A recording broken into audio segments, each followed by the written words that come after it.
హరి ఓం.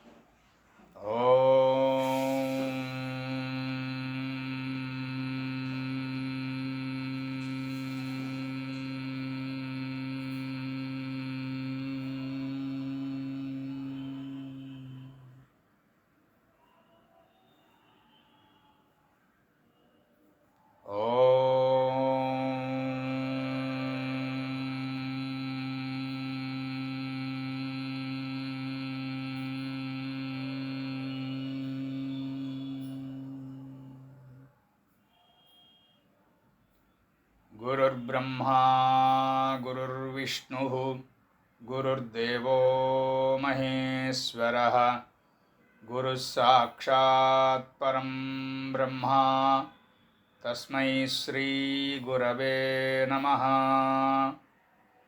మూర్తిత్వే పరికల్పితస్య శిభృతో వర్త్మా పునర్జన్మనాం ఆత్మేత్యాత్మవిదాం క్రతుశ్చ యజతాం భర్తామరజ్యోతిషాం లోకానాం ప్రళయోద్భవస్థితి విభుశ్చానేకధాయ శ్రుతౌ వాచం నః సదదాత్వనేకకిరణః త్రైలోక్యదీపో రవిః యకిరాలకులాంబోధివిధుమానందరూపిణం అనంతార్యతనూజాతం కృష్ణం వందే జగద్గురుం శ్రీకృష్ణమాచార్యమనంతపుత్రం సత్సాధుమిత్రం కరుణార్ద్రనేత్రం గురుం గురూణాం పితరం పితॄణాం అనన్యశేషశరణం ప్రపద్యే అనన్యశేషశరణం ప్రపద్యే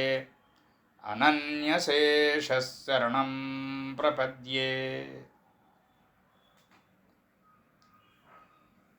జ్యోతిర్వేదనిధి నుండి అధ్యయన తరగతులకి హాజరవుతున్నటువంటి అందరికీ నమస్కారం అండి. మనం ముందుగా అనుకున్నటువంటి తరగతుల్లో ఇప్పుడు రాసులు అధ్యయనం చేస్తున్నాం. ఈ రాసులలో రెండవది అంటే వృషభ రాశి. ఈ వృషభ రాశి యొక్క స్వరూపాన్ని, లక్షణాలని యథాశక్తి అధ్యయనం చేద్దాం. శుక్రునికి ఈ వృషభ రాశి స్వక్షేత్రం, అలాగే కుజుడికి శత్రుక్షేత్రం అవుతుంది. కుజగ్రహానికి శత్రుక్షేత్రంగా వర్తించేటువంటి వృషభ రాశి మోడర్న్ అస్ట్రాలజీ ప్రకారం ప్లూటోకి కూడా శత్రుక్షేత్రంగా చెప్తారు. అలాగే ఉచ్చ నీచల్లో వృషభ రాశి చంద్రుడికి ఉచ్చ, యురేనస్కి అంటే వరుణుడికి నీచ. ఇక్కడ ఈ ప్లూటోకి యురేనస్కి సంబంధించి ఒక ఇంపార్టెంట్ అంశాన్ని మనం చెప్పుకోవాలి. నిజానికి వృషభ రాశి అనేటువంటిది ఏ గ్రహానికి నీచ కాదు అనేటువంటిదే కొంచెం పెద్ద సూత్రం, అంటే మనం బాగా విలువ ఇవ్వాల్సినటువంటి సూత్రం అది. అయితే మోడర్న్ ఆస్ట్రాలజీకి మాత్రం యురేనస్కి నీచ అవుతుంది అని చాలామంది పెద్దలు చెప్పారు. కనుక టారస్లో యురేనస్ అనేటువంటిది మంచిగా తీసుకోకూడదు. మనం ఎక్కడో టారస్ ఎవరికైనా తృతీయమో ఏకాదశమో అయినప్పుడు చూద్దాం. ఎందుకంటే తృతీయ ఏకాదశ స్థానములు అన్ని గ్రహాలకి కూడా శుభాన్ని ఇస్తాయి. అంటే తృతీయ ఏకాదశ స్థానాలలో ఉన్నటువంటి గ్రహాలు అని గుర్తుపెట్టుకోవాలి ఆ సూత్రాన్ని. అంతేగాని తృతీయ ఏకాదశ అధిపతులు అని గుర్తుపెట్టుకోకూడదు సుమా, అది జాగ్రత్త పడాలి. తృతీయ ఏకాదశ భావములకు అధిపతులు వేరు, ఆ భావములలో స్థితిగతులైనటువంటి స్థితి చెంది ఉన్నటువంటి గ్రహములు వేరు. ఇది విడగొట్టుకోకపోతే సూత్రం చెడిపోతుంది మనకి. తృతీయ ఏకాదశ అధిపతులు పాపులవుతారు. తృతీయ ఏకాదశ స్థానాల్లో అన్ని గ్రహాలు శుభాన్నిస్తాయి. ఈ సూత్రాన్ని మళ్ళీ మళ్ళీ 1-2 సార్లు వెళ్ళి వేసుకుని మనం గుర్తుపెట్టుకుని ఉంచుకోవాలి. అలాగా ఏ గ్రహానికి నీచ కాదు వృషభము అని చెప్పినటువంటి సూత్రం దగ్గర మోడర్న్ అస్ట్రాలజీ ప్రకారం యురేనస్కి నీచ అని మనం వేరేగా గుర్తుపెట్టుకోవాలి. సాయన సిద్ధాంతాన్ని చదువుకుంటున్నాం కనుక. అలాగే ప్లూటో అనేటువంటి గ్రహం కూడా మనం సాయన సిద్ధాంతం ద్వారానే నేర్చుకుంటున్నాం, అధ్యయనం చేస్తున్నాం, క్యాల్కులేట్ చేస్తున్నాం. కనుక ఈ ప్లూటో అనేటువంటి గ్రహానికి వృషభము శత్రుక్షేత్రము. ఎందుకంటే ప్లూటోకి వృశ్చికము అనేటువంటిది స్వక్షేత్రం కనుక. సరే, తర్వాత వృశ్చికం చెప్పుకున్నప్పుడు ఎలాగూ మళ్ళీ చెప్పుకుంటాం. ఇది కాకుండా ఈ వృషభానికి సంబంధించినటువంటి మిగతా వివరాలు. స్థిర రాశి, వృషభము స్థిర రాశి మనం చెప్పుకున్నాం కదా. చరరాశి, స్థిర రాశి, ద్విస్వభావ రాశి అనేటువంటి 3 విధములైనటువంటి రాశులుగా 12 రాశుల్ని విడగొట్టినటువంటి విభజించినటువంటి పద్ధతి ఒకటి ఉన్నది. అలాగే అగ్ని, భూమి, వాయువు, జలము అనేటువంటి తత్వములలో ఈ 12 రాశుల్ని విభజించినటువంటి విభాగము మరి ఒకటి ఉన్నది. ఈ 2 విభాగాలు కూడా మనకి బాగా గుర్తుండాలి. ఆ విభాగాల్లో ఈ వృషభము అనేటువంటిది భూతత్వానికి సంబంధించినటువంటి రాశి అయి స్థిర రాశి అయి ఉన్నది. అలాగే ఇంకొక చిన్న విభజన, పురుష రాశి, స్త్రీ రాశి అనేటువంటి విభజన కూడా మనం చెప్పుకున్నాం. అంటే ఒకటి పురుష రాశి, ఒకటి స్త్రీ రాశి, మరొకటి పురుష రాశి, మరొకటి స్త్రీ రాశి. ఈ విధంగా మనం చెప్పుకున్నాం. ఇలా ఇది స్త్రీ రాశి అవుతుంది వృషభము. గుర్తుపెట్టుకోవాలి. స్త్రీ రాశి భూతత్వము,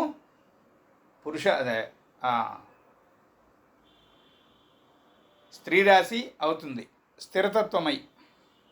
ఈ రాశికి సంబంధించినటువంటి శరీర భాగము ముఖము, అలాగే కంఠనాళములు, అలాగే కంఠధ్వని, ఈ 3 శరీరానికి సంబంధించినటువంటి వృషభ రాశి సూచించేటువంటి భాగములుగా గుర్తుపెట్టుకోవాలి.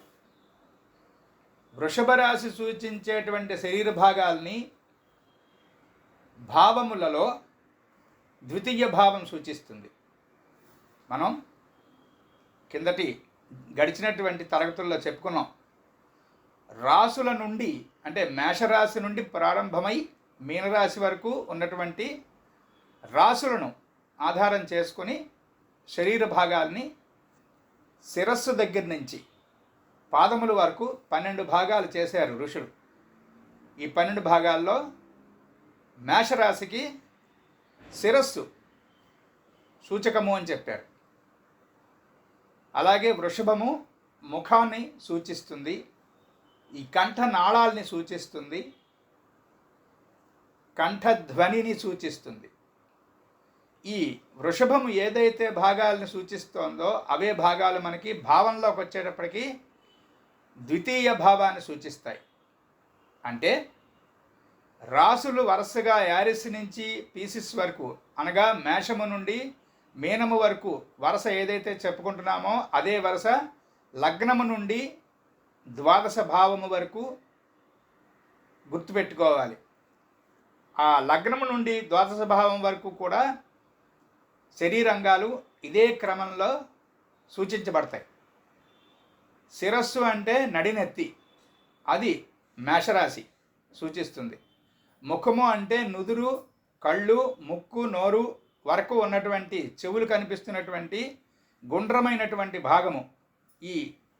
ఇదే మీకు ఈ సంజ్ఞ, ఈ గుండ్రంగా ఉండి పైన ఒక చంద్రుడు అర్ధచంద్రుడు ఉన్నటువంటి భాగాన్ని, ఆ సంజ్ఞని మనం వృషభానికి సంజ్ఞగా తీసుకుంటున్నాం, సింబల్.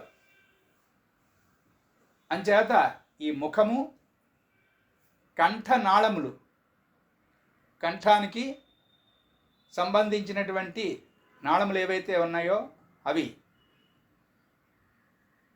కంఠధ్వని కూడా ద్వితీయ భావము లేక వృషభము అనేటువంటి రాశి సూచిస్తాయి. ఇవి బాగా గుర్తుపెట్టుకుని ఉంచుకోవాలి. ఈ వృషభ రాశి అనేటువంటిది, అలాగే మనకి ఇంకొక ముఖ్యమైనటువంటి విషయం, రవి సంవత్సర పురుషుడిగా ఒక్కొక్క రాశిని దాటుట, ఒక్కొక్క రాశి నుండి ఒక్కొక్క రాశి యందు ప్రవేశించుట అనేటువంటి దానికి సాయన సిద్ధాంతం ప్రకారం మార్చి 21వ తారీఖు నుండి ఏప్రిల్ 20 వరకు మేషరాశిలో సంచరిస్తాడు ఆయన. ఈ తేదీలు కూడా గుర్తుపెట్టుకోవాలి మనం. మార్చి 21 నుండి ఏప్రిల్ 20 వరకు. ఈ గణనము అంటే ఈ లెక్క సాయన సిద్ధాంతపు లెక్క. ఎలా ఈ సాయన సిద్ధాంతపు లెక్క ప్రకారము సూర్యుడు వృషభ రాశిలో ఏప్రిల్ 21 నుండి మే 20 వరకు సంచరిస్తాడు. దీనికి సంబంధించినటువంటి లెక్కలలో నిరయన సిద్ధాంతము లేక చాంద్రమానము అనేటువంటి లెక్క కొంత వ్యత్యాసంతో ఉంటుంది. అవి ఎప్పుడైనా గణన భాగాలు చెప్పుకున్నప్పుడు విడిగా చెప్పుకుందాం. ప్రస్తుతానికి మనము సాయన సిద్ధాంతపు జ్యోతిష్ శాస్త్రాన్ని అధ్యయనం చేస్తున్న వాళ్ళగా ఈ తేదీలు గుర్తుపెట్టుకుంటే మనకి మన అధ్యయనము సులువుగా ముందుకు సాగుతుంది. కన్ఫ్యూజ్ అవ్వకుండా ఉండాలి. ఏప్రిల్ 21 నుంచి మే 20 వరకు ఉన్నటువంటి వృషభ రాశిలో ఉన్నటువంటి రవి ఎలాంటి లక్షణాన్ని ప్రసాదిస్తున్నాడు అవి ఇప్పుడు మనం చూస్తాం. వృషభం వాళ్ళకి ప్రధానంగా తొణికిపోనటువంటి, బెసిగిపోనటువంటి నిర్ణయ లక్షణము ఉంటుంది. అంటే నిశ్చయము, అంటే ఖచ్చితమైనటువంటి నిర్ణయము తీసుకునేటువంటి, అలాగే ఖచ్చితమైనటువంటి ఒక అభిప్రాయాన్ని కలిగి ఉండడం అనేటువంటిది వృషభం వాళ్ళకి ప్రధానమైనటువంటి లక్షణం. అంటే ఫిక్స్డ్ ఒపీనియన్సు, ఫికిల్డ్ ఒపీనియన్సు అని 2 భాగాలు చేసుకున్నట్టయితే వీళ్ళు ఫిక్స్డ్ ఒపీనియన్స్ కలిగి ఉంటారు. సాధారణంగా వృషభం వాళ్ళ ఒపీనియన్ని, అంటే వాళ్ళ తాలూకా ఆ నిర్ణయాన్ని, వాళ్ళ తాలూకా ఆ భావాన్ని ఏదైనా వస్తువు పట్ల, మనిషి పట్ల, ప్రదేశం పట్ల వాళ్ళకి ఉన్నటువంటి ఒక అభిప్రాయాన్ని మనం మార్చడము అనేటువంటిది మన తరం కాదు. వృషభము వారు, కన్యవారు, మకరము వారు, వారికి చాలా ఫిక్స్డ్ ఒపీనియన్స్ ఉంటాయి. భూతత్వం వాళ్ళందరికీ, భూతత్వంలో ఉన్నటువంటి వృషభ, కన్య, మకరము వారు భూతత్వం వారు. ఆ భూతత్వం వాళ్ళకి అందరికీ కూడా నిశ్చయము అనేటువంటి ఖచ్చితమైనటువంటి అభిప్రాయాలు, వాళ్ళ నిర్ణయాలు కూడా అలాగే ఉంటాయి. వాటిల్లోంచి వాళ్ళని బయటికి తీసుకురావడం చాలా చాలా కష్టమవుతుంది. కొన్ని విషయాల్లో ఇక ఆ జన్మ కుదరదు కూడా. అందుకు పాపం వాళ్ళకి ప్రపంచాన్ని చూస్తే వాళ్ళు జాలిపడతారు. నిజానికి ప్రపంచం అంతా వాళ్ళని చూసి జాలిపడుతుంది. జ్యోతిష్ శాస్త్రంలో ఇదే పెద్ద చిత్రమైనటువంటి విషయం. ఒక రాశివాడు ఇంకొక రాశివాడిని చూసి అనుకుంటూ ఉంటాడు. ఇద్దరిలో ఎవరు కరెక్టో అనేటువంటిది ప్రకృతి తేలుస్తుంది. భూతత్వం వాడు ఏం చెప్తాడు, జలతత్వం వాడినో లేకపోతే అగ్నితత్వం వాడినో, మీ ఒపీనియన్స్ ఫిక్స్డ్గా ఉండవు, మా ఒపీనియన్స్ ఫిక్స్డ్గా ఉంటాయి, ఎప్పుడైనా ఒక మాట మీద నిలబడి ఉండాలి, ఏ పూటకు ఆ పూట, ఏ రోజుకి ఆ రోజు, ఏ క్షణానికి ఆ క్షణం వీగిపోతూ ఉంటారు మీరు, మీకు నిశ్చయమైనటువంటి ఒక మార్గము, ఒక తీరు తెన్ను ఉండదు మీకు అని భూతత్వం వాడు అంటే, ఈ అగ్నితత్వం వాడు, జలతత్వం వాడు, వీళ్ళిద్దరూ భూతత్వం వాడిని చూసి జాలిపడి, మూర్ఖుడు పాపం సుఖపడడానికి అవకాశం లేదు, అలా అనవసరమైనటువంటి ఖచ్చితమైనటువంటి అభిప్రాయాల వలలో చిక్కుకుపోయి ఉన్నాడు ఆ జీవుడు, ఇంకా అందులోంచి మనం వాడిని బయటికి లాగడం అవ్వదు, వాడిని విడిచిపెట్టి మన మార్గాన్ని మనం వెళ్ళిపోదాం అని వీళ్ళంటారు. జాగ్రత్తగా జ్యోతిష్ శాస్త్రాన్ని భగవద్దత్తమైనటువంటి ఉపదేశంగా కనుక తీసుకుని అధ్యయనం చేస్తే ఎల్లమ్మని ఎంచక్కర్లేదు, పొల్లమ్మని పొగడక్కర్లేదు అనేటువంటి సత్యం తెలుస్తుంది. ఏం చేతంటే అన్ని రాసులలోనూ దుర్లక్షణాలు ఉన్నాయి, సద్లక్షణాలు ఉన్నాయి. వీళ్ళకి ఇక్కడికి ఈ తత్వాలు రెండిట్లలోనూ ఇలా అనుకుంటే ద్విస్వభావ రాసులు ఉన్నాయి. మిథునము, కన్య, ధనుస్సు, మీనము అనేటువంటి 4 అవి ద్విస్వభావ రాశులు. వాళ్ళకి ఒక్కొక్కసారి ఫిక్స్డ్ ఒపీనియన్స్ ఉన్నట్టుగా కనిపిస్తారు, ఒక్కొక్కసారి బాగా ఫికిల్డ్గా ఉంటారు. అందుకే ద్విస్వభావ రాశులు వాళ్ళకి ప్రధానమైనటువంటి లక్షణం ఏం చెప్పారు? ఎవరికైనా సంబంధించినటువంటి ఏదైనా సమస్యను తీర్చడంలో అంబాసిడర్షిప్ బెస్ట్ వాళ్ళు దుస్వభావంలో ఉండేటువంటి రాసుల్లో ఉన్నటువంటి వాళ్ళు. అంటే జెమిని, వర్గో, సాజిటేరియస్ అండ్ పీసిస్ వాళ్ళు 4 బెస్ట్. ఎవరికి? బయట వాళ్ళకి ఏదైనా సమస్య తీర్చాలంటే. వాళ్ళ సొంతానికి ఏదన్నా నిర్ణయం తీసుకోవాలి అంటే ఈ జన్మకు అవ్వదు. అంటే సెల్ఫ్ డెసిషన్ అనేటువంటిది, వాళ్ళకి సంబంధించినటువంటి నిర్ణయం అనేటువంటిది వాళ్ళ వల్ల కాదు. అది గుర్తుపెట్టుకోవాలి ఆ రాసుల గురించి అధ్యయనం చేస్తున్నప్పుడు. ఫిక్స్డ్ సైన్స్ అంటే భూతత్వాలకి సంబంధించినటువంటి అధ్యయనంలో ఇది గుర్తుపెట్టుకోవాలి. వీళ్ళకి వృషభం వాళ్ళకి బాగా ఫిక్స్డ్ ఒపీనియన్స్ ఉంటాయి.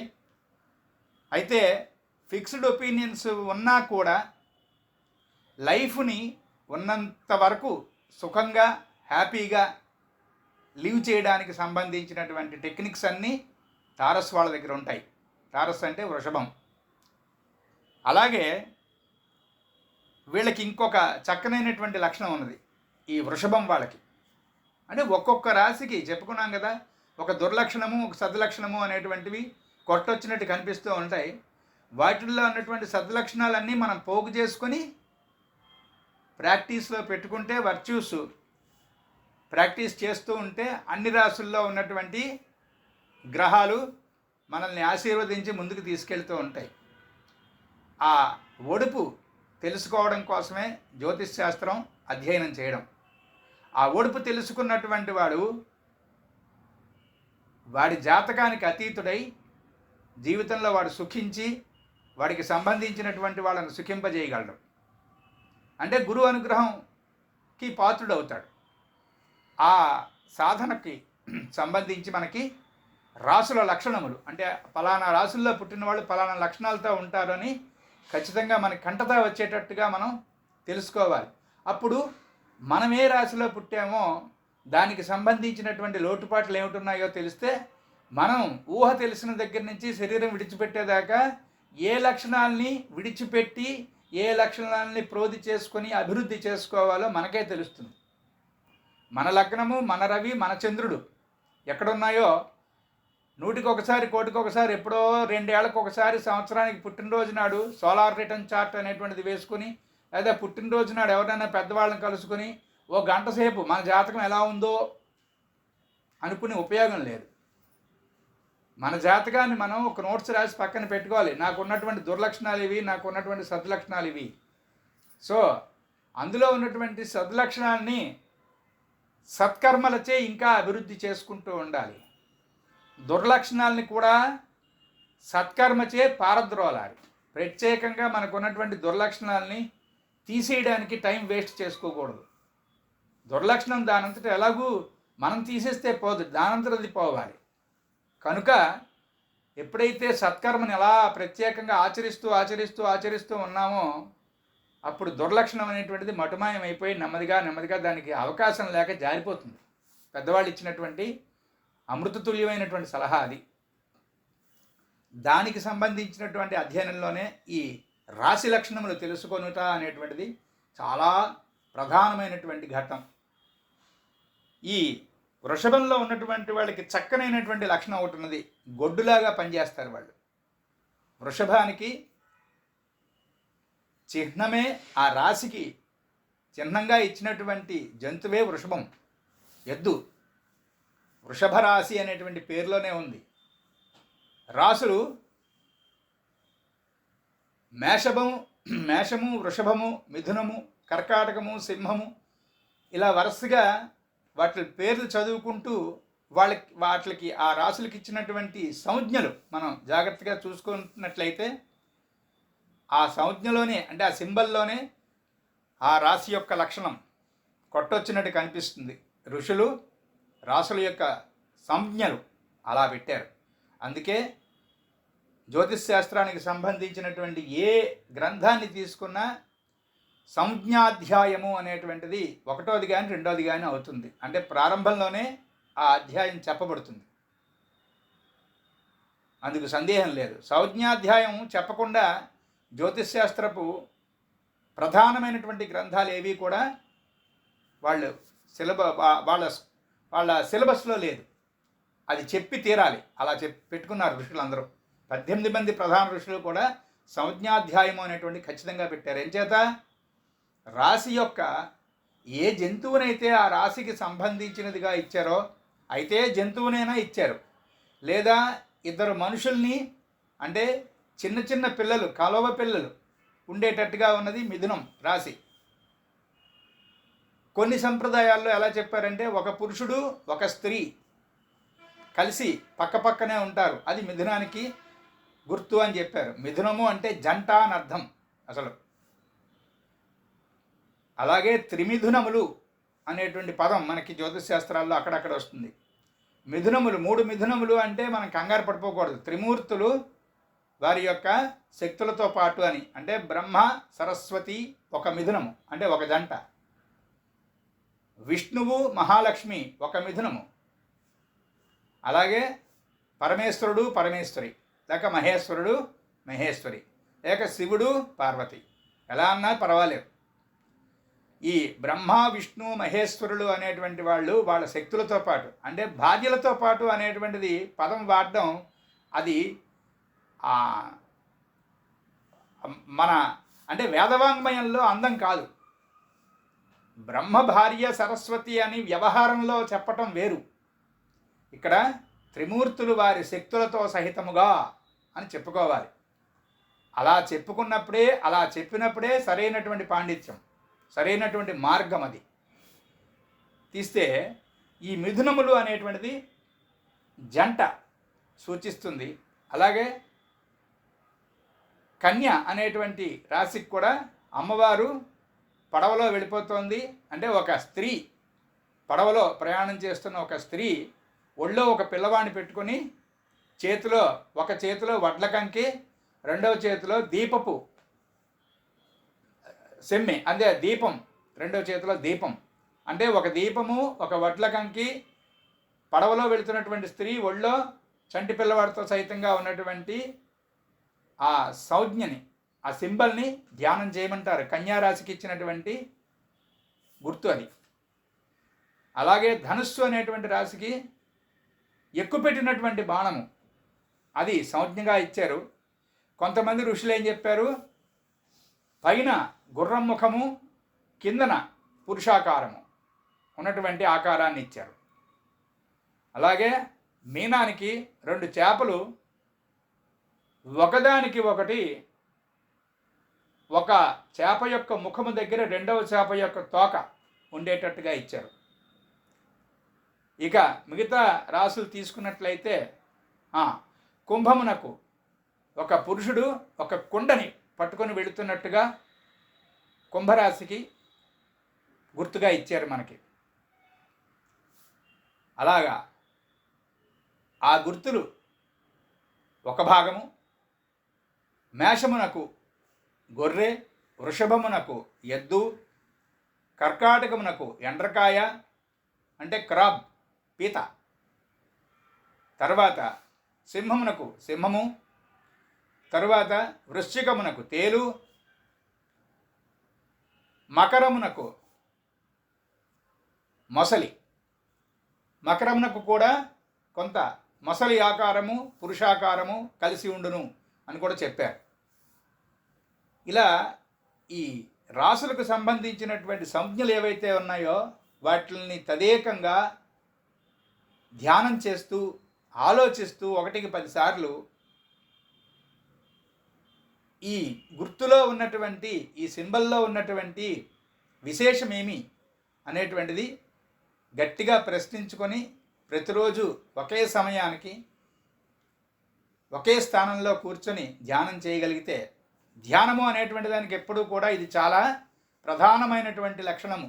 సరైన ప్రయోజనం పొందాలి అనుకుంటే ఇవాళ 6ంటికి, రేపు 7ంటికి, అవతల రోజు 9ంటికి సంధ్యావందనం చేసినట్టు, మంత్రజపం చేసినట్టు ఎప్పుడప్పుడు చేద్దాంలే అనుకుంటే ధ్యానం అంటే ధారణ, ధ్యానము, సమాధి అనేటువంటివి త్రయమేకత్ర సంయమాత్ అన్నాడు చూసారా యోగశాస్త్రంలో. ఆ సంయమము అనేటువంటిది ఇంక రాదు. ఇవాళ 2ంటికి, రేపు 3ంటికి, అవతల 4ంటికి అలా కుదరదు. రోజు ఒకే సమయం, ఒకే స్థానం. అది ధ్యానానికి ప్రయోజనం పొందేటువంటి వాడు లక్షణం అది. అలా ఈ రాసుల సింబల్స్ అన్నింటినీ కూడా ధ్యానం చేస్తారు. ఇప్పటికీ పెద్ద పెద్ద జ్యోతిష్శాస్త్రవేత్తలు ఈ పని చేస్తారు. అంటే రాశి ధ్యానములు, సంజ్ఞా ధ్యానములు, గ్రహములపై ధ్యానములు, ఈ ధ్యాన ప్రక్రియ అనేటువంటిది సరైనటువంటి జ్యోతిష్శాస్త్ర అభ్యాసకుడికి ఇది లక్షణము. దీని ద్వారానే పెద్దలంతా కూడా జ్యోతిష్శాస్త్రాన్ని దర్శించగలిగారు. జ్యోతిష్శాస్త్రం అనేటువంటిది ఎవరికో చెప్తే ఎవరో రాసుకున్నది కాదు, దర్శనము అని మనకి పెద్దలు చెప్పారు. దర్శనము అనేటువంటి దానికి అర్థం ఏమిటి? భగవంతుడు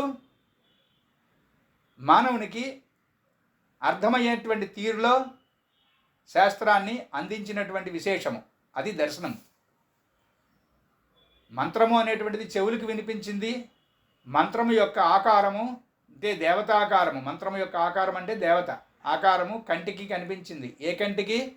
హృదయ చక్షువుకి కనిపించింది. ఋషికి జరిగినటువంటి దర్శనం ఇలా ఉంది వేదంలో. ఆ వేదానికి, ఆ దర్శనానికి వివరణయే బ్రాహ్మణములు. బ్రాహ్మణములు అంటే బృంహణము చేయు భాగములు. బృంహణము అంటే ఇట్లా విచ్చుకునేటువంటి, క్లియర్గా మనకి అర్థమయ్యేటట్టు చెప్పేటువంటి విధానాన్ని బ్రహ్మణము, బ్రహ్మణ శక్తి అంటారు.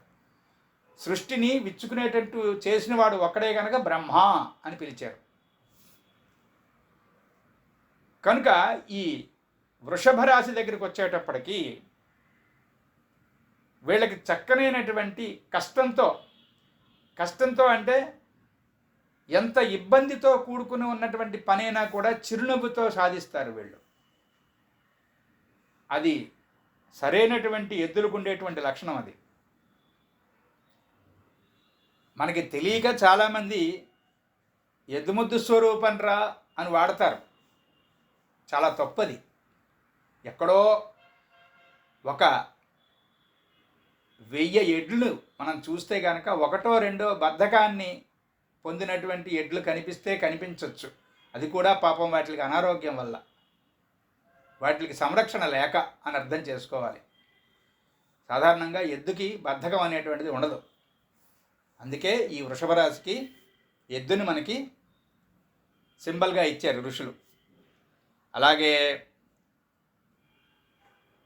సాధారణంగా వీళ్ళకి సహనం చెడిపోదు.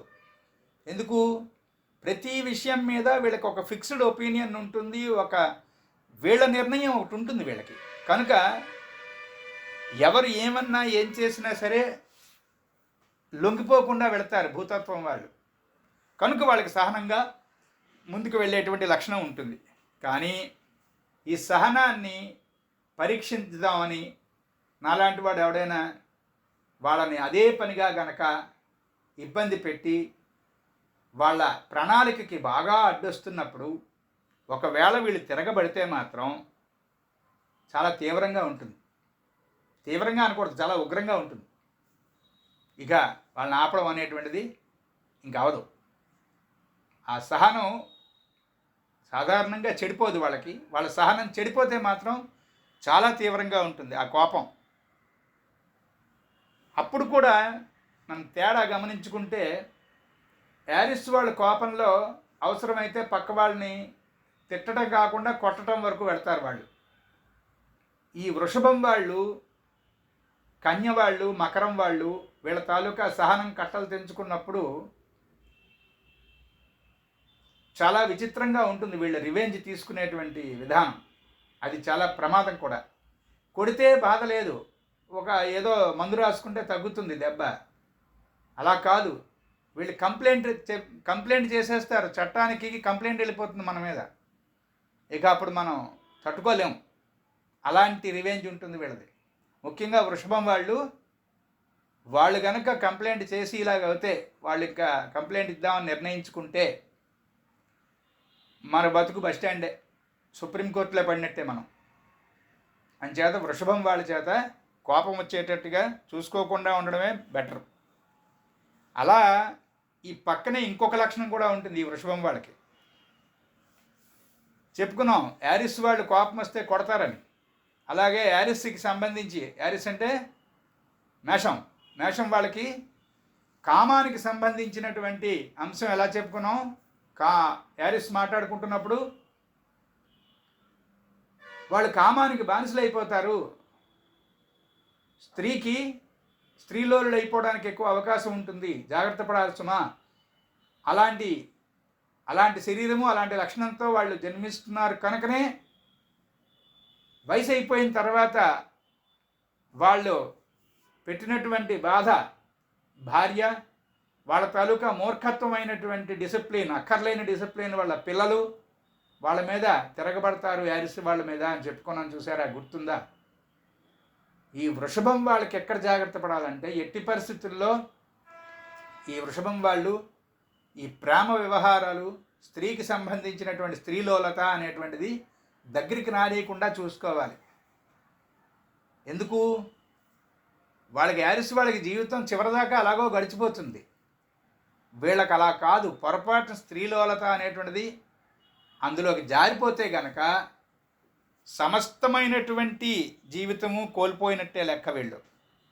అందుకే మొదటి నుంచి కూడా ఒక క్రమమైనటువంటి పద్ధతిలో వ్యాయామం చేసుకోవడము, చక్కనైనటువంటి ఆటలు, అవుట్డోర్ గేమ్స్, ఇండోర్ గేమ్స్లో టారస్ వాళ్ళని అవుట్డోర్ గేమ్స్లోనే పెట్టాలి. టారస్ పిల్లల్ని పెంచేటప్పుడు మనం తీసుకోవాల్సిన జాగ్రత్తలు, మనం రాశి లక్షణాలు అనేటువంటిది ఎందుకు నేర్చుకుంటాం, ఎందుకు అధ్యయనం చేస్తామంటే మనలో ఉన్నటువంటి లోపాలని మనం సరిదిద్దుకోవడం ఒకటే కాకుండా రాబోయేటువంటి తరాల్ని తప్పుడు దోవలో వెళ్ళిపోకుండా జాగ్రత్త చేసి, ఇదిగో వీళ్ళని ఇలా పెంచాలి, వీళ్ళకి ఇలాంటి తిండి పెట్టాలి, వీళ్ళకి ఇలాంటి రంగుని మనం స్టిమ్యులేట్ చేయాలి, వీళ్ళకి ఇలాంటి నెంబర్ని స్టిమ్యులేట్ చేయాలి అని ఋషులు చెప్పిన కారణంగానే ఆ ఋషి మార్గంలో అలా పెరిగినటువంటి వాళ్ళు కోకొల్లలుగా ఉన్నారు కనుకనే భరత భూమి అనేటువంటిది భా అనేటువంటి అక్షరానికి సరైనటువంటి అర్థాన్ని సూచిస్తూ ఉండేది ఒకప్పుడు. భారతము, భారతదేశము అనేటువంటి దేశం, ఆ పదంలో అక్షరం, ఆ అక్షరాల్లో ఉన్నటువంటి అర్థం ఏం చెప్పారు సంస్కృతం పండితులు? భా అంటే వెలుగు, రతి అంటే ఇష్టం ఉండడం, వెలుగునందు ఇష్టం ఉన్నటువంటి గుంపు కనుక భారతీయులు, భారతదేశము. అప్పుడు అలా భారతదేశం అలా ఉంది అంటే అర్థం ఏమిటి? 1000 మంది ఉంటే 1000 మందిలో 995 మంది జ్యోతిష్శాస్త్రపు వెలుగులో తాము నడిచి తమ తరువాత తరాలను నడిపించినటువంటి వేదకాలం వర్ధిల్లింది కనుక భారతదేశము ప్రపంచ దేశాలన్నిటికీ తలమానికంగా ఉంది దీని నాగరికత. ఇదిగో ఇప్పుడు మెల్లిగా అట్నుంచి ఇటై వ్యుత్క్రమంలో తిరగబడుతోంది. అంటే సుమారుగా 40-50 సంవత్సరాల వయసు వచ్చాక తప్ప జ్యోతిష్శాస్త్రాన్ని వినేటువంటి వాడు, నేర్చుకునేటువంటి వాడు, కనీసం దాన్ని ఆదరించేటువంటి వాడు, ఏమండి మీ అరుగు మీద జ్యోతిష్శాస్త్రం చెప్పుకుందాం అంటే సరే లైట్ వేస్తాం రండి అనేటువంటి వాడు 10,000 మందిలో 2, 3, 4 తేలుతున్నారు. ఇక ఇది అక్కర్లేదు అనేటువంటి స్థితికి నాగరికత దిగజారింది. జాగ్రత్త చేసుకోవాలి. మళ్ళీ మనమే పడిపోయాం కనుక మనమే లేచి నుంచోవాలి. ఆ లేచి నుంచోవడానికి ఇదే ఊతకర్ర మనకి. అంచేత శరీరానికి శిక్షణ, క్రమశిక్షణ అనేటువంటిది శరీరానికి మనసుకి కూడా ఈ వృషభం వాళ్ళకి కావాలి అనుకున్నప్పుడు చిన్నప్పటి నుంచి ఆటల్లో పెట్టడం, ముఖ్యంగా అవుట్డోర్ గేమ్స్లోకి పంపించడం వీళ్ళని. అలాగే ఈ రాశికి అధిపతి అయినటువంటి వృషభ రాశికి అధిపతి శుక్రుడు. అలాగే వృషభ రాశిలో ఉండేటువంటి నక్షత్రాలు ఏమున్నాయి? కృత్తిక 3 పాదాలు, రోహిణి 4 పాదాలు, మృగశిర 2 పాదాలు ఉన్నాయి. మనం చెప్పుకున్నాం రాశి యొక్క లక్షణాలు ఎలా తయారవుతాయి. ఈ రాశిలో రవి వెళుతున్నప్పుడు ఈ విధమైనటువంటి లక్షణాలని ఈ రాశిలో పుట్టిన వాళ్ళందరికీ ప్రసాదిస్తున్నాడు అనేటువంటి సూత్రానికి వెనకాల నేపథ్యం ఏమిటి, ఎందుకు ఈ రాశికి లక్షణాలు ఉన్నాయి అనేటువంటి దానికి ప్రధానమైనటువంటి కారణంగా అందులో ఉన్నటువంటి నక్షత్రాలు, ఆ నక్షత్రాలకి చెప్పబడినటువంటి ఆధిపత్యం గల గ్రహముల సముదాయం. కృత్తిక, రోహిణి, మృగశిర వాటితో కూడినటువంటి వృషభ రాశిలో రవి, చంద్రుడు, కుజుడు. కృత్తికకి అధిపతి రవి, రోహిణికి అధిపతి చంద్రుడు, మృగశిరకి అధిపతి కుజుడు. ఈ రవి, చంద్ర, కుజుల యొక్క సమాహారమైనటువంటి లక్షణ సముదాయమే వృషభ రాశి. కనుక ఈ వృషభ రాశికి సంబంధించినటువంటి లక్షణాల్లో మనం మొదటి నుంచి బాగు చేసి చక్కనైనటువంటి లక్షణ సముదాయంతో పిల్లల్ని పెంచాలి అంటే అవుట్డోర్ గేమ్సు, ఎక్సర్సైజు వీటితో పాటు అవకాశం ఉంటే పెద్దలు ఎవరైనా కనుక మనకి సలహా చెప్తే కనుక మన పిల్లల్ని చూసి వాళ్ళకి సంగీత శిక్షణ, టారస్ వాళ్ళకి కొంతమందికి సంగీతంలో, కళలలో ప్రావీణ్యం కలిగేటువంటి అవకాశం బలంగా ఉంటుంది. అందులో పెట్టాలి పిల్లల్ని. పెడితే చాలా చక్కనైనటువంటి మార్పు, మంచి మార్పు ఉంటుంది. అప్పుడు ఏమవుతుంది, ఈ అనవసరమైనటువంటి స్త్రీ సాంగత్యము అనేటువంటి దానికి, స్త్రీలోలత అనేటువంటి దానికి వీళ్ళు అందులోకి వెళ్ళిపోకుండా, అలాంటి చెత్తదారుల్లోకి వెళ్ళిపోకుండా రక్షించబడతారు. అలా వెళ్ళిపోతే ఏమవుతుంది, ఈ టారస్ వాళ్ళకి బైబర్త్ ఉన్నటువంటి ఆర్టిస్టిక్ నేచర్, కళాత్మకమైనటువంటి నేచర్ ఉంటుంది వీళ్ళకి. వీళ్ళ ఇల్లు సర్దుకుంటే ఎంత బాగుంటుందో, వీళ్ళ దగ్గరుండి ఇల్లు సర్దిస్తే ఎంత బాగుంటుందో వీళ్ళకి అసలు దాని మీదే ఉంటుంది. అంటే ఒక పర్ఫెక్ట్ ఎలిగెంట్ లుక్ కాకుండా పర్ఫెక్షన్ ఉంటుంది అందులో. ఎంత తక్కువ వాళ్ళు, ఎంత డబ్బులు లేనటువంటి వాళ్ళైనా సరే టారస్ వాళ్ళు చాలా పొందిగ్గా ఉంటుంది వాళ్ళ తాలూకా లక్షణం. అంత పొందిగ్గా ఉన్నటువంటి లక్షణం కాస్త ఈ అనవసరమైనటువంటి అసోసియేషన్స్ వల్ల పాడైపోతుంది. అలాంటి అసోసియేషన్స్లోకి చిన్నప్పుడే మనం జాగ్రత్త పడకపోతే టారస్ వాళ్ళు తొందరగా ఫాలిన్ అయిపోతారు. టారస్ వాళ్ళు, స్కార్పియో వాళ్ళు ఇద్దరు ఎదురెదురుగా ఉంటారు చూసారుగా. వృషభం వారు, వృశ్చికం వారు గుర్తుపెట్టుకోండి. వృషభ వృశ్చికములు రెండు వివాహమునకు సంబంధించినటువంటి ఇబ్బంది లేకుండా ఉండడము అనేటువంటిది కడు దుర్లభము. రాసి పెట్టుకోండి. ముఖ్యంగా వృషభ లగ్నము, వృశ్చిక లగ్నము. లగ్నాలు చెప్పుకున్నప్పుడు మళ్ళీ చెప్పుకుందాం, కానీ రాసులు చెప్పుకున్నప్పుడు కూడా ఈ సూత్రాన్ని చెప్పుకోవడమే మంచిది.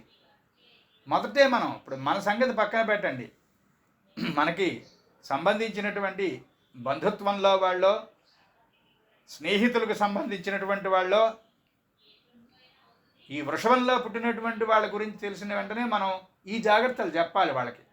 బాబు ఇలా పెంచుకోండి మీ పిల్లల్ని. మిగతా జాతకం అంతా చూస్తాం, దాంతోపాటు ఈ ప్రధానమైనటువంటి మార్గాన్ని మనం సూచించాలి వారికి. అలా సూచించగలగాలంటే ఈ లక్షణాల మీద మనకు కమెంట్ రావాలి. అందుకోసమే మనం ఒక్కొక్క రాశి ఒక్కొక్క తరగతిగా చెప్పుకుంటున్నాం. ఇలా వీళ్ళకు జాగ్రత్తగా కనుక పెరిగితే వీళ్ళ తాలూకా కళాత్మకమైనటువంటి లక్షణాలన్నీ కూడా బాగా డెవలప్ అయ్యి సోషల్ యాక్టివిటీస్లో టారస్ వాళ్ళు అందివేశన చేయగా ముందుకెళ్తారు. యారిస్ట్ వాళ్ళు ప్లానింగ్ జాగ్రత్తగా చేస్తారు. అంటే వాళ్ళు ఎక్కువసేపు ప్లానింగ్ చేస్తారు.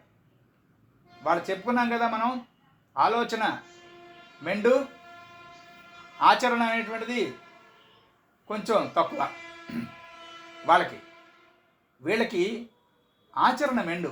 ఏదైనా ప్రాక్టికల్గా పని చేయడం అనేటువంటిది ఎక్కువసేపు ఆలోచించడం కాకుండా పని చేయడం అనేటువంటి దాంట్లో వీళ్ళు చేస్తారు. యారిస్ వాళ్ళు ఓన్లీ చేయించడమే, డిసిప్లిన్ అనేటువంటిది డామ్ డూమ్ అని చెప్పి వాళ్ళ అడ్మినిస్ట్రేషన్ ఎంతసేపు కర్రపెత్తనంలా ఉంటుంది. వీళ్ళది అలా కాదు, వీళ్ళు చేసి చూపిస్తారు. రండి మనందరం కలిసి చేద్దాం అని చెప్పి టారస్ వాళ్ళు పర్సనల్గా వర్క్ చేస్తారు. అలా వర్క్ చేసి ముందుకెళ్ళడం వల్ల ఎక్కువగా రాణిస్తారు. వీళ్ళకి పనికొచ్చేటువంటి, వీళ్ళు బాగా రాణించేటువంటి విభాగాలు ఫోటోగ్రఫీ, అలాగే పెయింటింగు,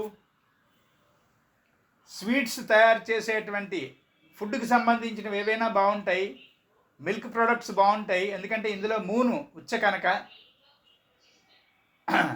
ఈ వీటితో పాటు వీళ్ళకు ఒక ప్రత్యేకమైనటువంటి లక్షణం ఏంటంటే, ఈ పెద్దవాళ్ళు ప్రసిద్ధులు అయినటువంటి వారి ఫోటోలు, వాళ్ళ తాలూకా పెయింటింగ్సు అవి కలెక్ట్ చేయడం అనేటువంటిది మంచి గట్టి లక్షణం వీళ్ళకి. చిన్నప్పటి నుంచే తెలుస్తారు. టారస్ పిల్లలు స్టాంప్ కలెక్షన్ అంటారు చూసారా, స్టాంప్ కలెక్షన్ చేసి పుస్తకాల్లో అంటించి వాళ్ళు 3-4 వాల్యూమ్స్ చేసేటువంటి వాళ్ళు ఉంటారు చిన్నప్పటి నుంచి.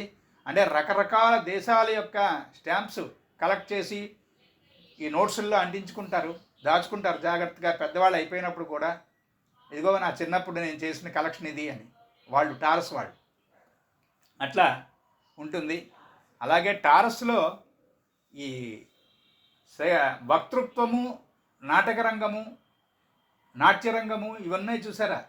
వీటిల్లో అంటే మంచి మంచి ఆరేటర్స్ ఇందులో ఉంటారు ఈ టారస్లో. అలాగే మంచి మంచి యాక్టర్స్ ఇందులో పుడతారు. ముఖ్యంగా టారస్ వాళ్ళ వ్యాపార దక్షత గట్టిగా ఉంటుంది. ఒక వ్యాపారం అని కాదు, చాలా వ్యాపారాల్లో పనికొస్తారు వీళ్ళు. సొంతంగా వ్యాపారాలు సాధారణంగా మనం విభజించాలి అంటే ప్రోడక్ట్తో ఉన్నటువంటి వ్యాపారము, ఓన్లీ మీడియేషన్ ఉన్నటువంటి వ్యాపారము. ఇంకా ప్రోడక్ట్ ఉండదు కొంతమందికి. వాళ్ళు టేబుల్, చైరు, ఫోను, ప్రోడక్ట్ ఇక్కడ తయారైతే దీన్ని ఇంతకీ అని బేరమాడి దాని అవసరం ఉన్నటువంటి వాడికి అక్కడికి చేర్చడము, ఈ మధ్యలో ఈ కమిషన్ తీసుకుంటాడు. అలా ట్రేడింగ్. ఇలా 2 రకాలుగా ముందు స్థూలంగా వ్యాపారాన్ని విభజిస్తే రెండిటికి టారస్ వాళ్ళు పనికొస్తారు. 2 చాలా గట్టిగా చేయగలరు, చక్కగా చేయగలరు. ఎందుకంటే అది cosmic second house. Second house అంటేనే మాటకు సంబంధించినటువంటి రాశి, భావము, మాటకు సంబంధించిన భావం. కనుక నాట్ ఓన్లీ టీచర్స్, మాటకు సంబంధించినటువంటి భావం కనుక టీచింగ్ బాగుంటుందేమో అనిపించవచ్చు. శుభ్రంగా చేయగలరు, తప్పేం లేదు. కాకపోతే టీచింగ్కి సంబంధించినటువంటి, అంటే ఒక్కొక్క ప్రొఫెషన్కి ఒక్కొక్క రాశిని ప్రధానంగా తీసుకోమని చెప్పారు పెద్దలు. అలాగా టీచింగ్కి సంబంధించి మెర్క్యూరీ గట్టిగా బలంగా ఉండాలి. కనుక జెమినీ వాళ్ళు బాగుంటారు, వర్గో వాళ్ళు బాగుంటారు, టారస్ వాళ్ళు కూడా బాగుంటారు. కానీ సైన్స్ బోధించడానికి, అంటే సామాన్య శాస్త్రము, భౌతిక శాస్త్రము, వృక్షశాస్త్రము, జంతు శాస్త్రము, శరీర శాస్త్రము అనేటువంటివి ఏవైతే ఉన్నాయో వాటిని బోధించడానికి టారస్ వాళ్ళకి చాలా బలంగా ఉంటుంది. ఎందుకు? టారస్కి లార్డ్ వీనస్. వీనస్కి అకాడమిక్ సబ్జెక్ట్స్లో సైన్స్ని ప్రధానమైనటువంటి సబ్జెక్టుగా నిర్ణయించారు పెద్దలు మనకి. ఒక్కొక్క గ్రహానికి ఒక్కొక్క సబ్జెక్టు ఉన్నది. దాంట్లో ఈ శుక్రునికి సంబంధించినటువంటి దాన్ని మనం బైపీసీ అంటాం చూసారా. శుక్రుడు బాగుంటే బైపీసీలో రాణిస్తారు. శుక్రుడు బాగా గట్టిగా బాగుండి, రవి కూడా బాగుండి, మిగతా భావాలు, భావాధిపతులు గట్టిగా బాగుండి, ముఖ్యంగా 6, 8, 12 భావముల యొక్క అధిపతులు చాలా బాగుంటే వాళ్ళు డాక్టర్ అవుతారు. లేదు అంటే కనీసం బైపీసీ చదివిన తర్వాత మిగతా రంగాల్లోకి వెళ్ళి అందులో పెద్దవాళ్ళు అవుతారు. ఎం ఫార్మసీ, బి ఫార్మసీ ఇవన్నీ చేసి వాళ్ళు కూడా డాక్టర్ గారికి సంబంధించినటువంటి ఉపవిభాగాలు కనుక వాటిల్లో పెద్దవాళ్ళు అవుతారు. ఏదైనా ఇవన్నీ వీనస్లోకే వస్తాయి. ఈ వీనస్ లార్డ్షిప్ ఉన్నటువంటి టారస్కి ఇది ప్రధానంగా మనం ఈ ఈ దారిని, ఈ మార్గాన్ని గుర్తుపెట్టుకుని వాళ్ళని, ఆ టారస్లో పుట్టిన వాళ్ళని అలా తర్ఫీదు ఇవ్వాలి. ఈ ముఖ్యంగా టారస్ వాళ్ళకి ఏం చెప్పారంటే స్పెక్యులేషన్ చెయ్యొద్దు అన్నారు వీళ్ళని. చాలామంది పెద్దలైనటువంటి జ్యోతిష్కులు టారస్ వాళ్ళని స్పెక్యులేషన్ వైపు పంపిస్తారు. కానీ ప్రత్యేకంగా మనకి ఎకరాల కృష్ణమాచార్యుల వారు, ఎంఆర్ఎల్ రావు గారు మనము అధ్యయనం చేస్తున్నటువంటి మార్గాన్ని మనకి టెక్స్ట్ బుక్లుగా చేసి ఇచ్చినటువంటి మహానుభావులు, ఋషులు మనకి వారు చెప్పినటువంటి విధానం ప్రకారం టారస్ వాళ్ళని స్పెక్యులేషన్లోకి పంపద్దు అని చెప్పారు. అలాగే దాంతోపాటు ఇంకొక ప్రధానమైనటువంటి విషయం, టారస్ వాళ్ళ దగ్గర డబ్బులు లేకపోతే ఇంకెవరి దగ్గర లేనట్టే లెక్క అన్నారు మాస్టర్. టారస్ వాళ్ళు ధనానికి సంబంధించి పుట్టుకతోనే అదృష్టవంతులు. టారస్లో ఒక ముష్టాడు పుట్టాడు అనుకోండి, ఇది మాస్టర్ చెప్పినటువంటి ఉదంతమే, ఆయన ఇచ్చిన ఉదాహరణే. రైల్వే స్టేషన్లో 3 మంది ముష్టివాళ్ళు ఉంటే వాళ్ళని ఎరా నువ్వు ఎప్పుడు పుట్టావు, ఎరా నువ్వు ఎప్పుడు పుట్టావు, అమ్మాయి నువ్వు ఎప్పుడు పుట్టావు అని మనం వాళ్ళ రాసులు మనం కనుక ఏమన్నా తెలుసుకుని ఇంట్రెస్టెడ్గా రాసుకున్నాం అనుకోండి ఒక దగ్గర, అందులో టారస్ ముష్టాళ్ళు ఉన్నారనుకోండి, వాళ్ళ దగ్గర అందరికన్నా ఎక్కువ డబ్బులు ఉంటాయి. వాళ్ళ దగ్గర ఎప్పుడూ డబ్బులు ఉంటాయి, అందులో సందేహం లేదు. అది మాస్టర్ చెప్పినటువంటి మాట. అది మేము తర్వాత చాలాసార్లు అబ్జర్వ్ చేసాం. ఖచ్చితంగా టారస్ వాళ్ళ దగ్గర డబ్బులు ఉంటాయి. కారణం ఏంటంటే ద్వితీయ భావము అనేటువంటిది ధనానికి సంబంధించినటువంటి భావం. ధనగే అన్నారు కదా, అంటే గే అంటే గృహము, ధనగే అంటే రెండవ భావము అని అర్థం. చేత భావాలు చెప్పుకున్నప్పుడు మళ్ళీ చెప్దాం. రెండో ఇంట్లో ఎవరెవరు ఉన్నారో వాళ్ళని బట్టి సొమ్ములు ఉన్నాయా లేవా ఆ జాతకుడి దగ్గర అనేటువంటి విషయం. నిజానికి జ్యోతిష్శాస్త్రానికి ఇవి పరమావధి కాదు. వాళ్ళ దగ్గర డబ్బులు ఉన్నాయా, వాళ్ళకి పెళ్ళి అవుతుందా, వీళ్ళకి పిల్లలు పుడతారా, వాళ్ళకి ఉద్యోగం వస్తుందా, సొంత ఇల్లు కట్టుకుంటారా, వ్యాపారాలు ఇంకా ఎక్స్టెన్షన్ ఉందా, ఇక్కడికి ఆగిపోతుందా, ఇంతవరకే ఉంటుంది మన బుర్ర. కానీ జ్యోతిష్శాస్త్ర పరమావధి ఇది కాదు కాదు కాదు.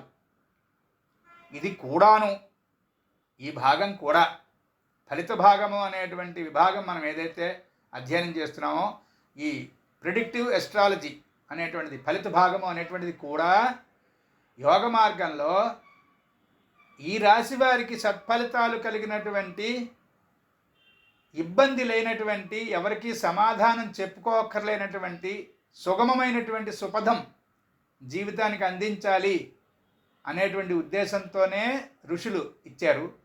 దాన్ని అసలు విషయాన్ని పక్కకు పెట్టి ఇదిగో లకోట ప్రశ్నలు అంటారే, అందులోకి పడిపోతున్నాం మనం. పర్వాలేదు, ఇలా నేర్చుకున్నా మనం యోగ మార్గంలోకి ఖచ్చితంగా వెడతాం. మాస్టర్ గారికి నమస్కరించి తమను తాను సమర్పణ చేసుకునేటువంటి ప్రతి వాళ్ళు కూడా యోగ మార్గంలో జ్యోతిష్ శాస్త్రాన్ని అధ్యయనం చేయగలుగుతారు. యోగ మార్గంలోనే జ్యోతిష్ శాస్త్రాన్ని అధ్యయనం చేయాలి. జ్యోతిష్ శాస్త్రమే కాదు, సమస్తమైనటువంటి శాస్త్రాలు కూడా యోగ మార్గంలో అధ్యయనం చేయమనే ఉపనిషత్తు చెప్తుంది. అధిలోకమధిద్యౌతిషమధివిద్యమధిప్రజమధ్యాత్మం తా మహాసగం హిత ఇత్యాచక్షతే అని ఈ 5 రకాలైనటువంటి మహాసంహితలు అంటారు వాటిని. అధిలోకము, అధిద్యోతిషము, అధివిద్య, అధిప్రజము, అధ్యాత్మము. ఈ 5 మార్గాల్లోనే ఏ శాస్త్రాన్నైనా మనం అధ్యయనం చెయ్యాలి. అంతేగాని నాకు వ్యాకరణం వచ్చి, నాకు సందులు వచ్చు, నాకు ఛందస్సులో నేను దిట్ట, నహి రక్షతి ఢుక్రుంకరణే అన్నారు శంకరాచార్యులు వారు. ఢుక్రుంకరణే అనేటువంటిది ఒక సూత్రము వ్యాకరణంలో, అది నిన్ను రక్షించదురా నాయన అన్నారు. కానీ ఢుక్రుంకరణే అనేటువంటి సూత్రం మాత్రం నేర్చుకోవాలి, అది రక్షించదు. కాబట్టి వ్యాకరణంబు అశరణంబు అన్నాడు. ఎవరు? విష్ణు చిత్తుడి చేత చెప్పించాడు. ఎవరు చెప్పించాడు? మహానుభావుడైనటువంటి మహారాజు. జాగ్రత్తగా ఆలోచించండి, వచ్చే తరగతిలో చెప్తాను. ఎందులోది ఇది? ఆముక్తమాల్యద. అంచేత ఆముక్తమాల్యద రాసింది ఎవరు? ఈ ప్రశ్న ఇక్కడ కుంచి వచ్చి తరగతిలో దీన్ని వివరించుకుందాం. చెప్పేస్తే ఎలాగ? వచ్చి తరగతికి అనుకున్నాక ఇప్పుడు చెప్పేస్తారా? అంచేత అందులో కూడా జ్యోతిశాస్త్రమే ఉన్నది, అందులో కూడా పౌరశాస్త్రమే ఉన్నది. ఆముక్తమాలిద అంటే ఏదో విష్ణుజిత్తుడు ఎంతసేపు విష్ణుమూర్తికినో ఆ పురోహితుడికి వాడి కూతురికి సంబంధించిన గోలే అనుకుంటున్నారు. అది అంతవరకే అని వ్యాఖ్యానం చేస్తున్నారు. సరిగ్గా దాన్ని సరైన మార్గంలో వ్యాఖ్యానం చేద్దామని అనిపించిన పండితుడు లేడు, వినేటువంటి యోగుడైనటువంటి భక్తుడు లేడు వాడు. అందుకే మనకి అలాంటి గ్రంథాలు బ్రిటిష్ వాడు ఆలోచనలోనే జాగ్రత్తగా అవి మూలపడ్డాయి. ఈ గ్రంథాలన్నీ దాచేస్తే సరైనటువంటి దారి లేదు భారతీయుడికి, వీడు గుడ్డి విధవ జడ్డి విధవ అయిపోతాడు, అప్పుడు మళ్ళీ మనం మన సామ్రాజ్యాన్ని ఇక్కడ సుస్థిరం చేయొచ్చు అని వాడి ప్లాను. వాడి ప్రణాళికకి మనవాళ్ళు కూడా బడుద్దాయిలు అయిపోయి అలాగే సార్ అన్నారు. కాబట్టి మనకు గతి ఇలా వచ్చింది. అంచేత అందులో చూసిన ఆముక్తమాలికలో చూసినా కూడా ఇదే యోగశాస్త్రం, ఇదే మహాసంహితల ద్వారా చక్కనైనటువంటి మార్గంలో మనిషి అభివృద్ధి చెందుట, మనీషి అవ్వటం, అలాగే మానవుడు మాధవుడుగా పరివర్తనం చెందటం అనేటువంటి దారి అందులో ఉన్నది.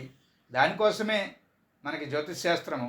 ఆ జ్యోతిష్శాస్త్రంలో ఉన్నటువంటి వృషభ రాశిలో జన్మించినటువంటి వాడు ఏ విధంగా మాధవుడై సుఖించాలి అనేటువంటి విషయం చెప్పుకోదలుచుకుంటే, వీళ్ళకి సంబంధించినటువంటి లక్షణాల్లో చక్కని శరీర నిర్మాణము, ప్రాణశక్తి అనేటువంటిది ఎలాగూ వీళ్ళకి పుట్టుకతోనే ఉంటుంది కనుక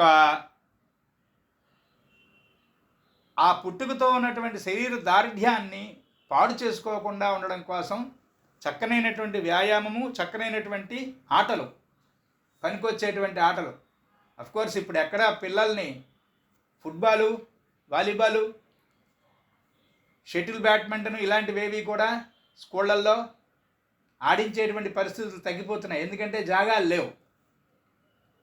స్కూల్ అంతా పోగు చేసి ఒక పావు ఎకరంలో స్కూలు కాలేజీ కలిపి కట్టేస్తున్నారు. అది చక్కగా మెయిన్ రోడ్డుకు దగ్గరలో ఉంటుంది. ఆ మెయిన్ రోడ్లో వెళ్తున్నటువంటి బస్సులు, కార్లు, వాటి గోల, ఆ హార్న్స్ మధ్యలో ఈ పాఠాలు వినిపిస్తాయో లేదో పిల్లలకి ఎవరు పట్టించుకోరు. స్కూల్ ఎక్కడ ఉండాలి, కాలేజీ ఎక్కడ ఉండాలి, దాని రూల్స్ అన్నీ డిఈఓ ఆఫీసులో కాగితాల్లో ఉన్నాయి. దాని ప్రకారం ఇప్పుడు ఎవరు చూడరు. అందుకని మన పిల్లల్ని మనమే ఆడించుకోవాలి. మన పిల్లల్ని మనమే దూరంగా తీసుకెళ్ళి, ఇదిగో ఈ గంట సేపు ఆడుకోండి, ఈ గంట సేపు చదువుకోండి అని మనమే చెప్పాలి. అంచేత అలాంటి క్రమంలో పెట్టడానికి వీరికి సంబంధించినటువంటి విషయం, టారస్ వాళ్ళకి సంబంధించినటువంటి విషయం ఏంటంటే, ఖచ్చితంగా ఎప్పుడు కూర్చొనివ్వకూడదు టారస్ వాళ్ళని. ఒక పని తర్వాత ఇంకొక పని, ఇంకొక పని తర్వాత ఇంకొక పని కంటిన్యూస్గా చేయిస్తూ ఉండాలి. అలా చేయించడం అనేటువంటిది ఒక ప్రధానమైనటువంటి ప్రణాళికగా కనుక మనం ఈ టారియన్స్ని, ఈ వృషభం వాళ్ళని కనుక మనం అలా ప్లాన్ చేస్తే ఏ బిజినెస్కైనా పనికొస్తారు వాళ్ళు, ఏ వ్యాపారమైనా పనికొస్తారు. ఎందుకంటే వాళ్ళు పెట్టేటువంటి షాప్ ఎవరికో వదిలేసి వెళ్ళరు. 4 షాపులు ఉంటే రోజు మొత్తం మీద 4 షాపుల దగ్గరికి తిరుక్కొని వస్తారు పొద్దు నుంచి రాత్రి దాకా. 4 ఆఫీసులు ఉంటే 4 ఆఫీసుల దగ్గరికి వెళ్తారు. వాళ్ళు గొడ్డులాగా పనిచేస్తారు. వాళ్ళు ప్రధానమైన లక్షణం అది టారస్ వాళ్ళకి. కాకపోతే ఒక అభిప్రాయం అనేటువంటి దాంట్లోంచి మారడము, అవసరమైతే ఫ్లెక్సిబుల్గా ఉండడము అనేటువంటిది వీళ్ళకి నేర్పించి తీరాలి మనం. యారిస్ట్ వాళ్ళని, క్యాన్సర్ వాళ్ళని వాళ్ళు గడిగడికి గంటకి మారిపోతారు కనుక వాళ్ళని నిశ్చయమైనటువంటి ఖచ్చితమైనటువంటి అభిప్రాయానికి కట్టుబడి ఉండడం వాళ్ళకి నేర్పించాలి. వీళ్ళకి వెసులుబాటుగా కొంచెం ఎవరి కోసమైనా ఫ్లెక్సిబుల్గా ఉండడం అనేటువంటిది వీళ్ళకి నేర్పించాలి. ఈ లక్షణాల్లో ఉన్నటువంటి వ్యత్యాసం ప్రకారం ఈ వృషభ రాశిని అధ్యయనం చేసి తరించి 10 మందికి మనం వినియోగపడేటట్టుగా ఆశీర్వదించమని సద్గురువును ప్రార్థిస్తూ స్వస్తి. స్వస్తి ప్రజాభ్య పరిపాలయంతాం న్యాయేన మార్గేణ మహిమహీషాః. గోబ్రాహ్మణేభ్యः శుభమస్తు నిత్యం. లోకాः సమస్తాः సుఖినో భవంతు. ఓం శాంతి శాంతి శాంతి.